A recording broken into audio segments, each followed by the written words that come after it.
प्रेक्षक हो, कधी तुम्हाला जाणवतं की तुमचं आयुष्य संकटांच्या विळख्यात अडकलं आहे? कुठेही प्रकाश दिसत नाही आणि जिथे सगळे प्रयत्न निष्फळ ठरतात? आज आपण ऐकणार आहोत अशाच एका शिक्षिकेची कथा, जिचं आयुष्य दुःख, निराशा आणि संघर्षांनी भरलेलं होतं. छत्रपती संभाजीनगर जिल्ह्यातील अलका राम श्रीरामे, एक शिक्षिका, एक समर्पित गृहिणी आणि आयुष्याला पुन्हा उभं करण्यासाठी झगडणारी स्त्री. पारंपरिक पूजा अर्चा, उपवास, गजानन महाराज यांचे पोथी वाचन, सत्यनारायण पूजा, राधा स्वामीची नामदीक्षा आणि व्रतवैकल्यांच्या पायवाटेवर चालत असताना त्यांच्या आयुष्याला समाधान मिळालं नाही. आर्थिक अडचणींनी आणि कुटुंबातील शांतता हरवलेल्या वातावरणाने त्यांना निराशेच्या गर्तेत लोटलं. परंतु प्रेक्षक हो, एका दसऱ्याच्या दिवशी त्यांना मिळालेलं एक पुस्तक त्यांच्या आयुष्याचा संपूर्ण प्रवास बदलून टाकेल याचा त्यांनी स्वप्नातही विचार केला नव्हता. त्या पुस्तकात लपलेलं ज्ञान आणि त्यातून उलगडलेली एक नवी दिशा, ज्याने त्यांच्या कुटुंबाचा चेहरामोहराच बदलून टाकला. पतीची व्यसनमुक्ती, कर्जाचा भार हलका होणं आणि घरातली शांतता पुन्हा परतणं, हे सगळं कसं घडलं? त्या पुस्तकात नेमकं काय होतं? संत रामपालजी महाराज यांच्या ज्ञानाने त्यांच्या जीवनात असा कोणता चमत्कार घडला? चला तर अलका राम श्रीरामे यांच्या शब्दातून ऐकूया. नमस्कार. सतसाहेब सर. आपलं नाव? माझं नाव अलका राम श्रीरामे. आपण कुठून आलात? मी औरंगाबाद जिल्हा, महाराष्ट्र इथून आलेले आहे. आपला व्यवसाय काय आहे? मी माध्यमिक शाळेमध्ये शिक्षिका आहे आणि माझं शिक्षण MA-BEd झालेले आहे. संत रामपालजी महाराजांची गुरुदीक्षा आपण कधी घेतली? मी 2016 संत रामपालजी महाराजांच्या शरणात आलेली आहे. संत रामपालजी महाराजांच्या भक्तीत येण्या अगोदर आपण व आपला परिवार कोणती भक्ती साधना करत होतात? संत रामपालजी महाराजांच्या शरणात येण्यापूर्वी आम्ही जी पारंपरिक पूजा अर्चना असते तीच अर्चना करत होतो. जसं मी माझं सांगते की दर सोमवारी शिवलीला अमृत 11वा अध्याय याचं वाचन करायची. तसेच गुरुवारी श्री गजानन महाराजांची पोथी वाचायची. तसेच दर पौर्णिमेला सत्यनारायण पूजा, एवढं मी सगळं करायची. आणि करायची याच्यासाठी की मला ह्या काळामध्ये काही अडचणी होत्या, त्या अडचणीतून माझं निवारण व्हावं ह्या उद्देशाने मी ते सगळं करायची. त्या ज्या दिवशी पूजा केली किंवा उपास पकडला त्या दिवशी थोडं अंशतः मला समाधान वाटायचं, पण ज्या उद्देशाने करायचे तो उद्देश माझा काही पूर्ण झालेला नाही ह्या जे पारंपरिक पूजा अर्चनाने. जसं तुम्ही सांगत आहात की तुम्ही एक शिक्षिका असताना तुम्ही जी महाराष्ट्रामध्ये प्रचलित अशी भक्ती साधना आहे ती पण आपण करतच होतात आणि या अनुषंगाने करत होतात की जे आपल्याला काही दुःख आहे त्या दुःखाचं निवारण झालं पाहिजे.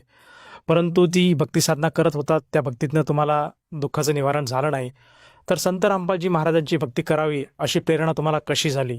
आता त्याचं कारण असं आहे की मी जेव्हा शिकत असताना 11वीला होते तेव्हा माझी मैत्रीण होती, ती राधास्वामी पंथ याच्यात जोडलेली होती ती आणि तिचा परिवार.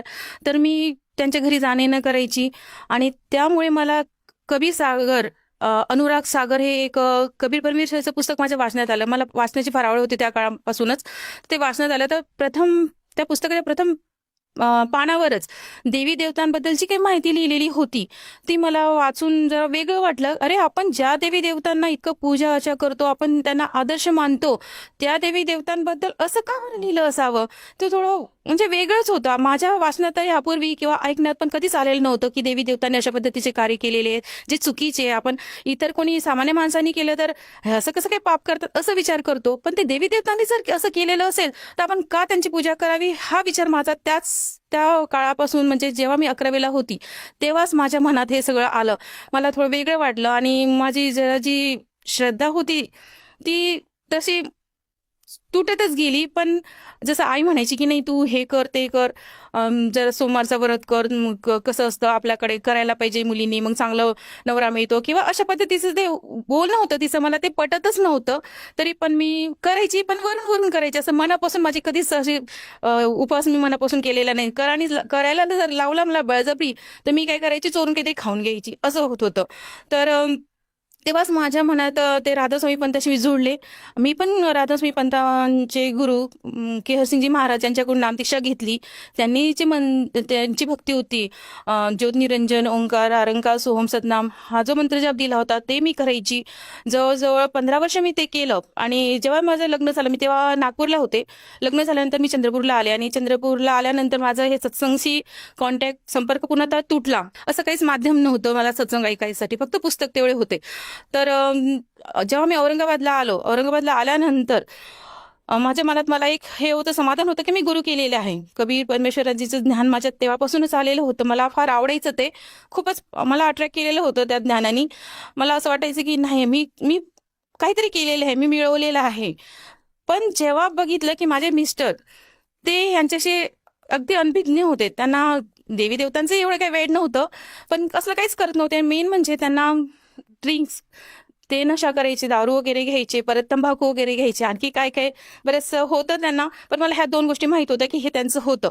आणि सर, एक सांगायचं म्हटलं तर असं सांगावंसं वाटतं की मी 2014 मध्ये विनाअनुदानित शाळा ही जॉईन केली. त्याआधी मी प्रायव्हेट स्कूलमध्ये जॉब करत होते, आम्ही दोघेही करत होतो, त्यामुळे घर अगदी व्यवस्थित चालायचं. पण जेव्हा मी शाळा जॉईन केली 2014 मध्ये, तेव्हा सुरुवातीला मला 3 वर्ष पेमेंट नव्हता.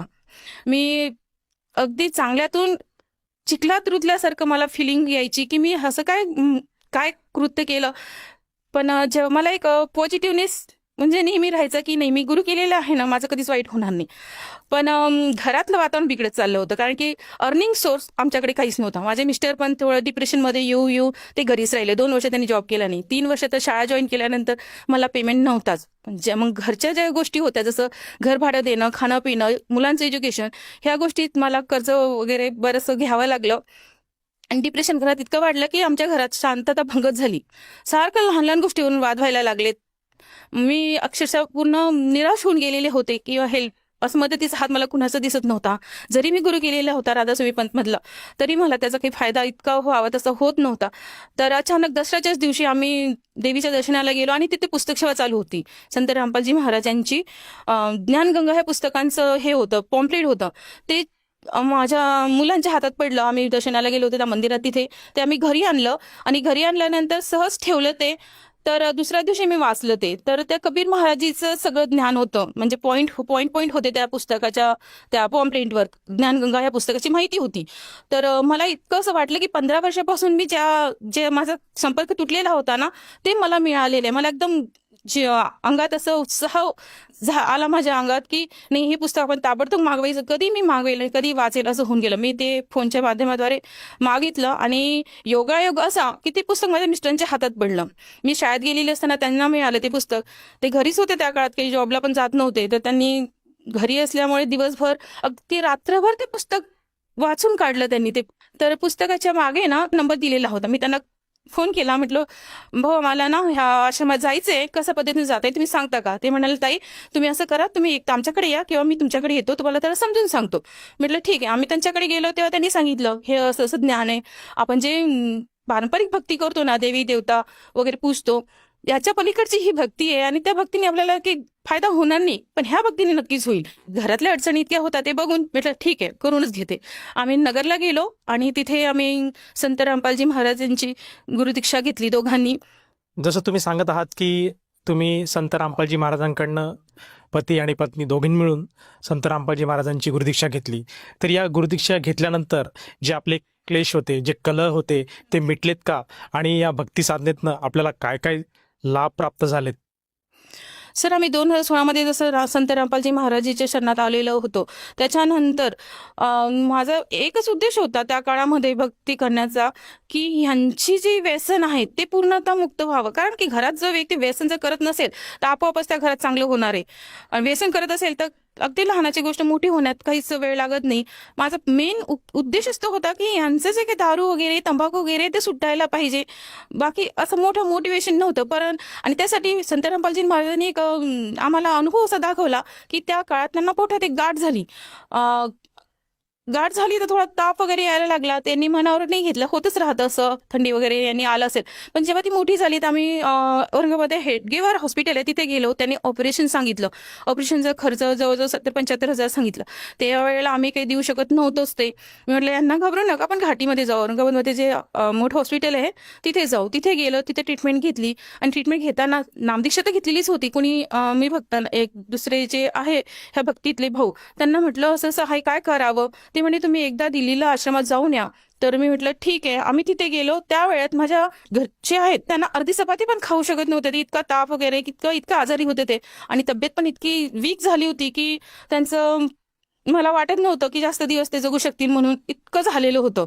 तर आम्ही गेलो तरी हिंमत करून जवळजवळ 10 दिवस थांबलो तिथे, आणि त्या 10 दिवसामध्ये इतकं चेंजेस झालं की ते अर्धी चपाती खाऊ शकत नव्हते. मला म्हणायचे, मी तिथे गेल्यानंतर ना दिवसातून 3-3दा जेवण करायचो म्हणे तिथे. मला फार आवडायचं तिथे जे तिथलं वातावरण होतं आश्रमातलं.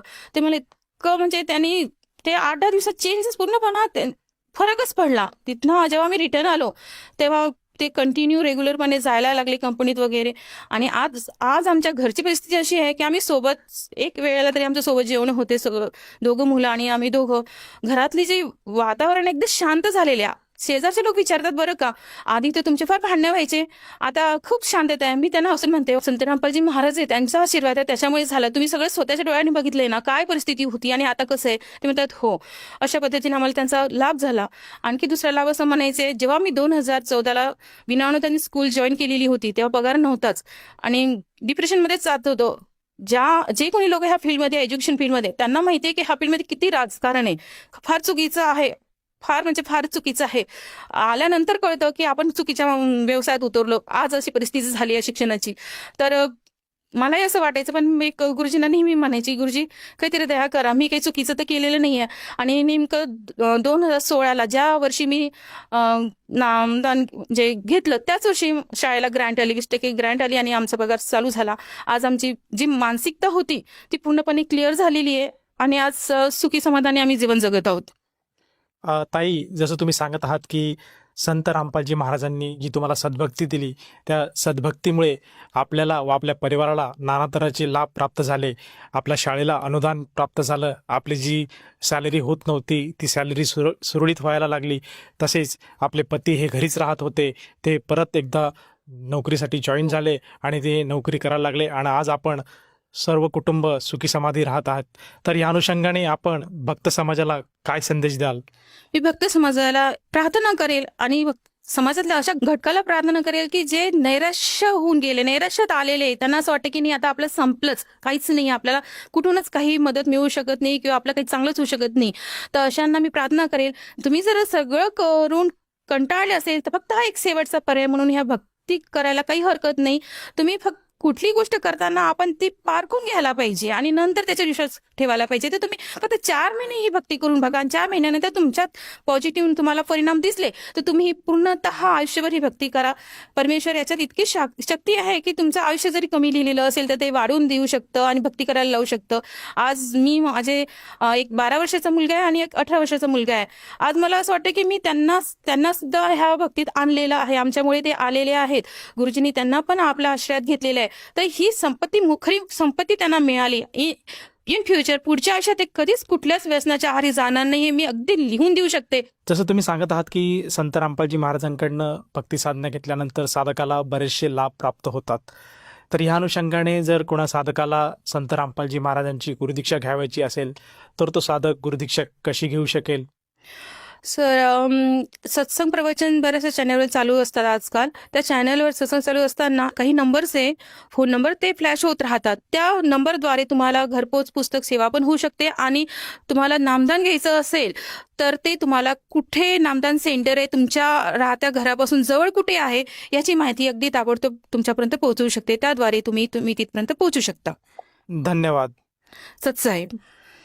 संपूर्ण विश्वामध्ये 500 पेक्षा जास्त नामदीक्षा केंद्र आहेत जिथे निशुल्क नामदीक्षा दिली जाते. निशुल्क नामदीक्षा प्राप्त करण्यासाठी आणि अधिक माहितीसाठी संपर्क करा 7030303951 7030303952.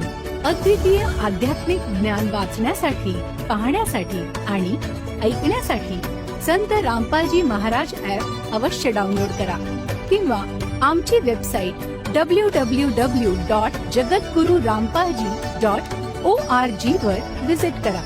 आम्हाला सोशल मीडियावर फॉलो करा. सर्व पवित्र धर्मांच्या पवित्र शास्त्रांवर आधारित प्रमाणित अनमोल पुस्तक ज्ञानगंगा किंवा जगण्याचा मार्ग यापैकी कोणतेही एक पुस्तक निशुल्क मागवण्यासाठी आपण आम्हाला आपले पूर्ण नाव, पूर्ण पत्ता, पिनकोड आणि फोन नंबर सह लिहून 7030303951 किंवा 7030303952 या नंबरवर SMS करू शकता किंवा 7030303950 या नंबरवर व्हॉट्सअप देखील करू शकता.